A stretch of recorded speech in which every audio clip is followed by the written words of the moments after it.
Sir Hilary Beckles supports the recent defacing of Lord Nelson's statue.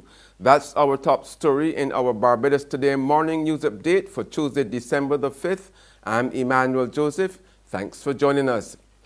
Vice-Chancellor of the University of the West Indies, Sir Hilary Beckles, has come out strongly in defense of the person or persons responsible for defacing the statue of Lord Horatio Nelson last month, suggesting that one day they may very well be revered by the society for seeking to right an immoral wrong. Sir Hilary, who is the chairman of the CARICOM Reparations Commission, pointed to an October 13, 2017 resolution agreed to by the Commission for formal requests to be made to all CARICOM member countries, calling for all statues and memorials dedicated to the public reverence of persons who committed crimes against humanity and all those who aided and abetted them to be removed from places of public celebration.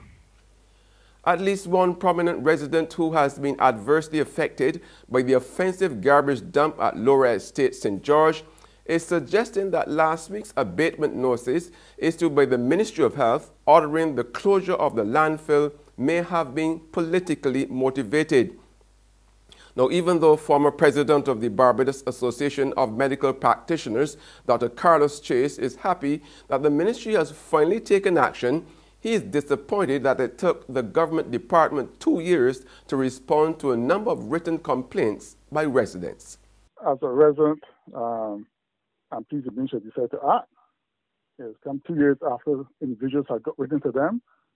But I guess with the advent of hundreds of people upset, we can't ignore that. Election year is supposed to galvanize action because of other things as well. But be that as it may, we're happy that this is what it's come to.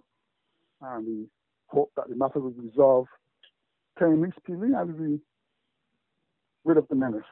Another resident, Roger Craig, who has been coordinating efforts by the residents to monitor the actions of Base Holler Anderson Fatchild Cherry, who owns the Lower Estate dump site, was also somewhat pleased with the action taken by the authorities on Friday to shut down Cherry's Project Recycle. We are happy with the decision by the Ministry of Health. We were hoping for a decision like this every day.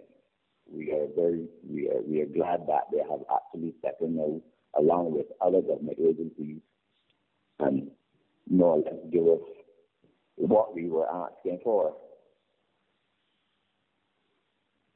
We are not totally, overjoyed or over the moon with the decision. We are glad that yes, it has happened, but we would take it as one step at a time and monitor Mr. Sherry and his business for the next 4 weeks at least, to see what has taken place, since the decision, and then we would make our own decision and determination from there. When contacted, Sherry apologized to all the affected residents, including those living in Erie Hill, Salters, Parish Land, Flat Rock, and Hothersall Turning. First, I want to apologize to all the residents in the area, and I want to say that we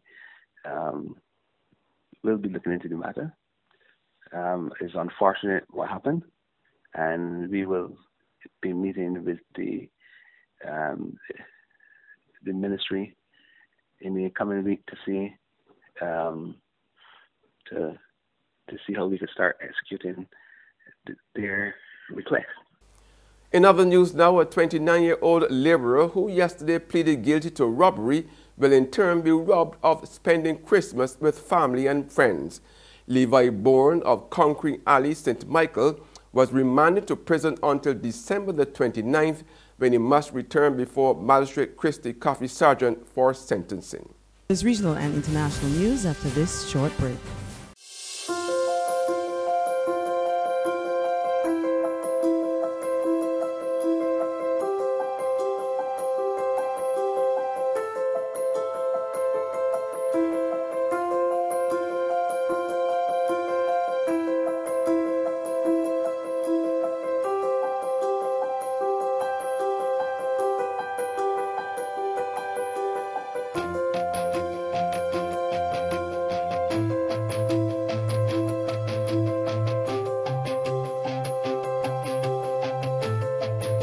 Barbados Today news you can trust.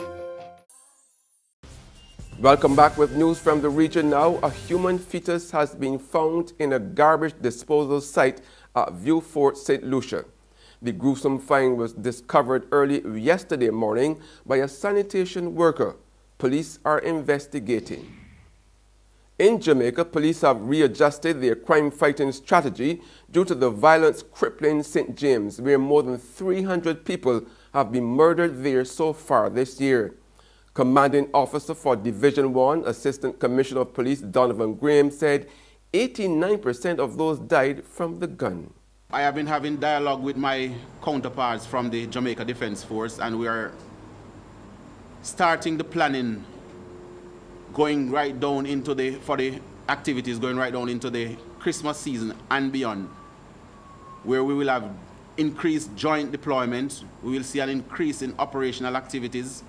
We will have reduction in the administrative functions that we perform as a police, where our members will be deployed in the streets and the commercial areas. And on the international scene, the U.S. Supreme Court has allowed the newest version of President Donald Trump's travel ban to take effect pending appeal.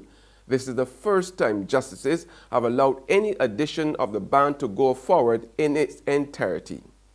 The initial ban included 7 Muslim-majority countries: Iraq, Syria, Iran, Libya, Somalia, Sudan, and Yemen. Because of this, it was accused of being, in effect, a Muslim ban.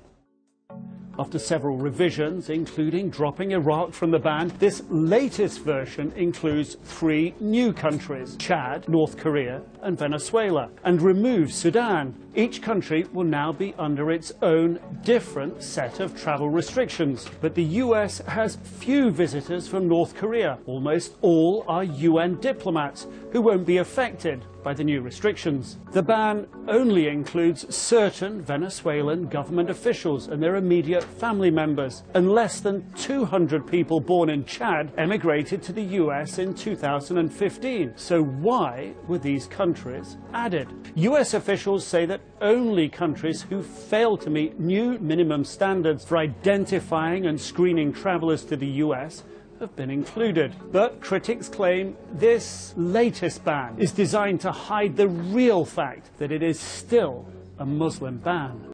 That's news, but for the very latest, visit our website at www.barbadostoday.bb. You can also subscribe to our e-paper, email updates, or like us on Facebook. We are also on Izumi Media in bus terminals, as well as screenplay at supermarkets and gas stations near you. You can also hear us on Mix 96.9 FM. I'm Emmanuel Joseph. Have a fantastic day.